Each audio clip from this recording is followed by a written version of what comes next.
Welcome to the MorrowMarriage podcast. I'm so excited. It's the 100th episode. Woo-hoo. Guys, we work hard to pump out at least 3 episodes a week.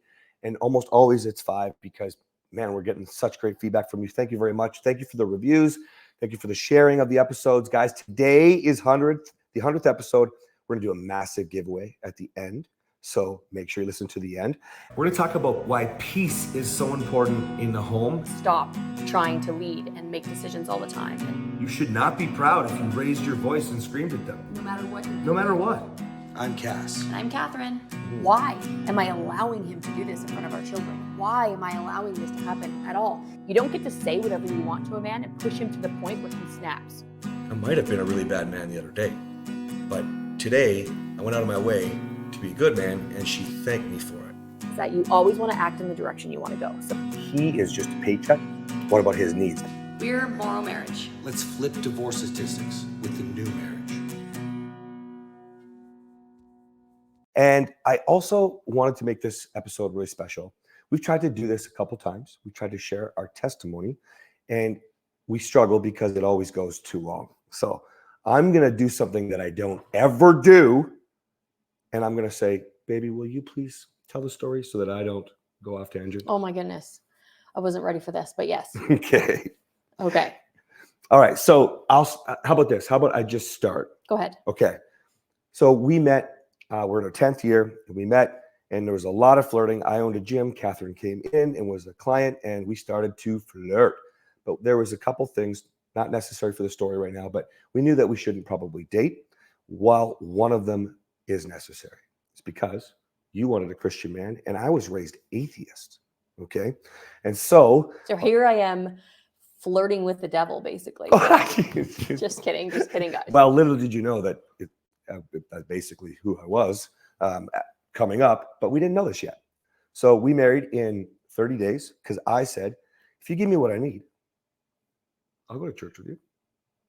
And you said, okay. And this is where I'm going to say one last thing, and I'm going to let you take over. Okay. If you guys know my reality back then, gets a little twisted sometimes. Realities. Realities, yes. Okay. And so the very first message that I went and saw was on anger. And I didn't realize that an anger problem, but I resonated with a lot of the message. Remember when you said, do you have a temper or something? And I was like, no. Yeah, I said, do you have an anger problem? Very, very soon into our flirting, when we knew this was going to maybe go somewhere, I said, do you have an anger problem? He said, no, I used to. I dealt with it years ago. And I was like, perfect. Yeah, I literally thought, and I use this example, hey, I don't just call someone a bitch. If you run your shopping cart into the side of mine, I'm going to call you a bitch. That's what I thought. Anyways, watch the hidden recording of the fight on YouTube here, and you'll see, or go to my website and see it. The shopping cart is talked about multiple times. Multiple times. And by the way, I never hit anybody with a shopping cart. Nope, she totally didn't. Okay, so anyways, that's where I'll leave it. That you guys, even if you don't believe, which I did not, you can learn. That's what I've learned with faith for sure. But anyways. Okay, so there's so much to the story. I'm not even sure what parts to tell and what parts not to tell. But we got married very quickly. Within about a month or 6 weeks, things started to go very badly.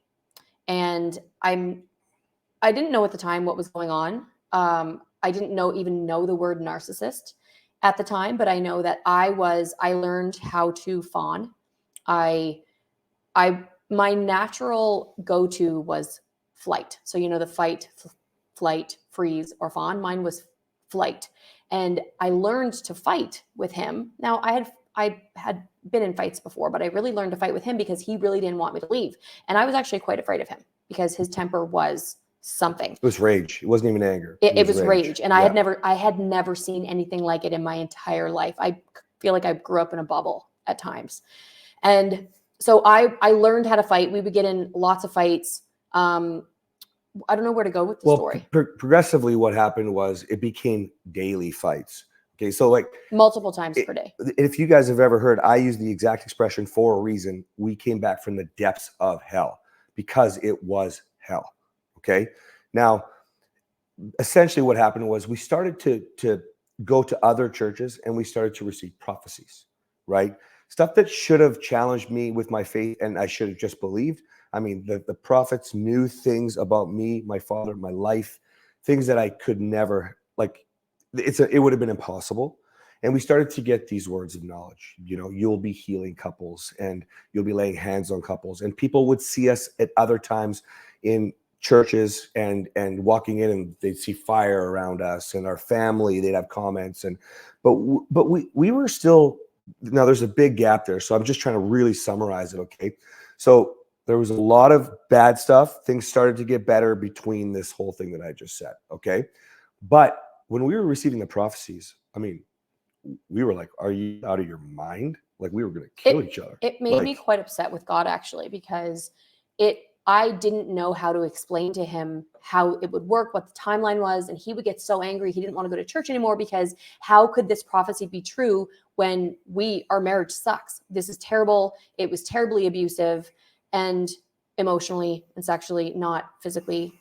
There was some physical intimidation. You guys have probably heard and watched the other episodes, but our marriage was not a marriage that was going to help anyone else's marriage. And so I was really angry with God, because how could you tell me this, God? How could you not give, and this was in my mind, how could you not give me the tools to explain it to my husband? And how dare you say that this is what's going to happen when that isn't even possible?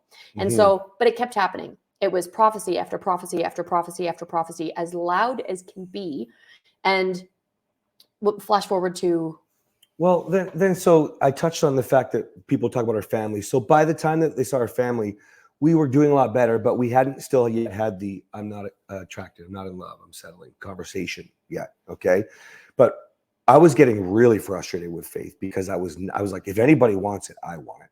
Then COVID happened, and we were reading the Bible, and we were, trying to do daily reads and devotionals, and I just surrendered at one point. You went to the washroom. It was the verse where Jesus says he doesn't want to die.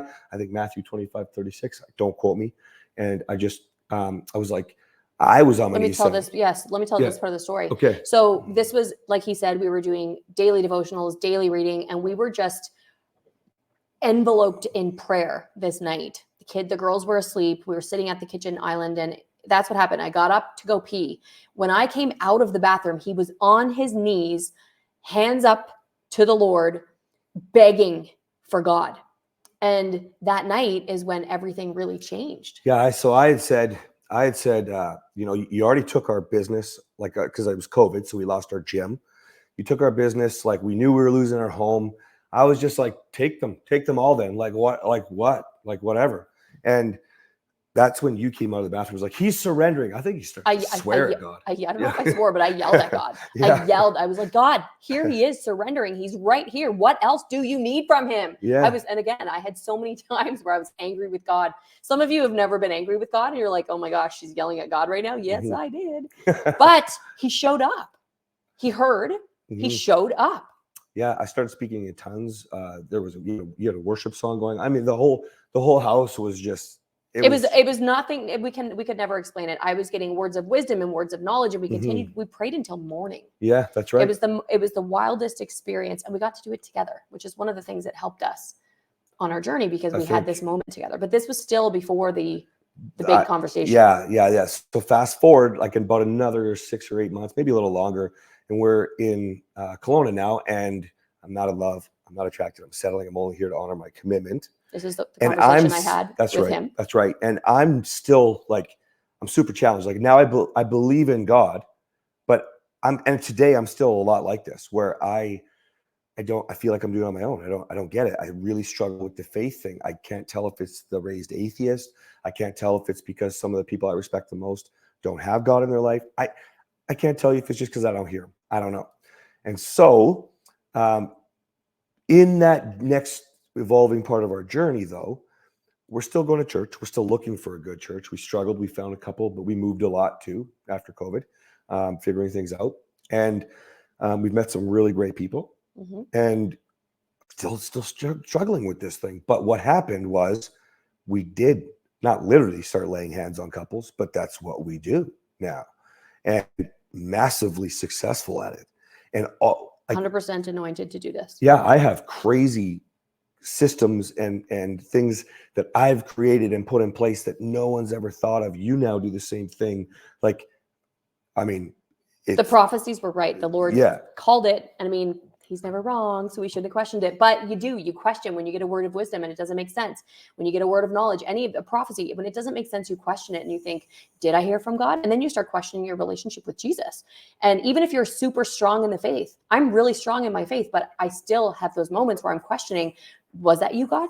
Was that, a familiar spirit? What was that? So flash forward again to now, we are an amazing church where we both are being poured into, amazing spirit-filled, Christ-filled church. And my husband is going on a really exciting trip. We're going to Africa. He's going to go preach. He's going to go save souls. He's going to go, Jesus is going to show and perform miracles through him. And he's going to come back. You guys just wait. We have been waiting for this sort of shift the entire time. Yeah. Let me summarize it like this.